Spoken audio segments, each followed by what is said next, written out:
RG Kar medical কলেজে পাঠরতা ডাক্তারি পড়ুয়ার ধর্ষণ এবং নৃশংস খুনের বিচারের দাবিতে রবিবার সন্ধ্যায় দিনহাটা মহকুমা শাসকের দপ্তরের সামনে এই দাবিতে 15 মিনিট প্রতীকী পথ অবরোধ করল ছাত্র যুব মহিলারা।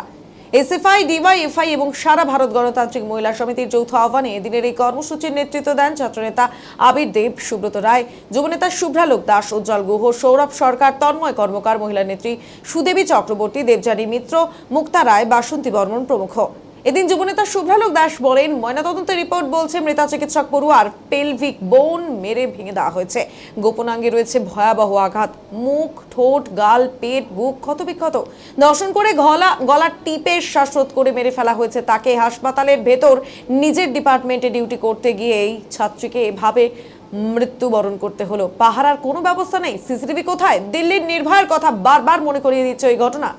আসল দোষীদের গ্রেফতার করতে হবে এবং দোষীদের দৃষ্টান্তমূলক শাস্তি চাই, বক্তব্য তার।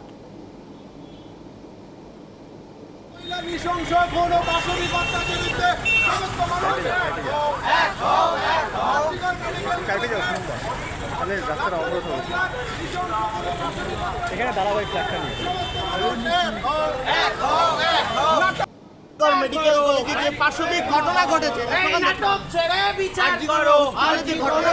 কর্তব্যরত ডাক্তার তাকে নৃশংসভাবে খুন করা হয়েছে এবং খুনের আগে তাকে ধর্ষণ করা হয়েছে। ময়নাতদন্তের প্রাথমিক রিপোর্টে তা প্রকাশ্যে এসেছে, কিন্তু প্রশাসন প্রথমে এড়িয়ে গিয়ে সুইসাইডের তথ্য, নানান তথ্য হাজির করার চেষ্টা করে, কিন্তু ছাত্রদের চাপে, ডাক্তারবাবুদের চাপে তারা বাধ্য হয়। আজকের দিনে পশ্চিমবাংলার নিরাপত্তা কোথায়? মহিলা মুখ্যমন্ত্রীর নেতৃত্বে পশ্চিমবাংলার মাটিতে ডিউটিরত অবস্থায় একজন ডাক্তার পড়ুয়া ছাত্রীকে মৃত্যুর মুখে ঠেলে দেওয়া হলো।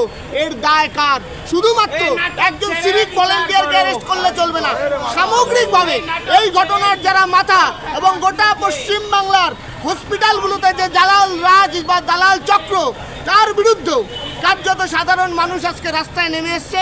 গোটা রাজ্য জুড়েই ছাত্র, যুব এবং মহিলারা তারা রাস্তায় নেমেছেন। তারা আজকে এই পথ অবরোধ বিক্ষোভ কর্মসূচি সামিল হচ্ছেন। আমাদের এই বাংলার মাটিতে আরও একটি প্রাণ চলে গেল, তার বিরুদ্ধে এবং দূষিতের দৃষ্টান্তমূলক শাস্তির দাবিতেই আমাদের এই বিক্ষোভ কর্মসূচি। দাদা, কি নাম এবং কি পদে রয়েছেন?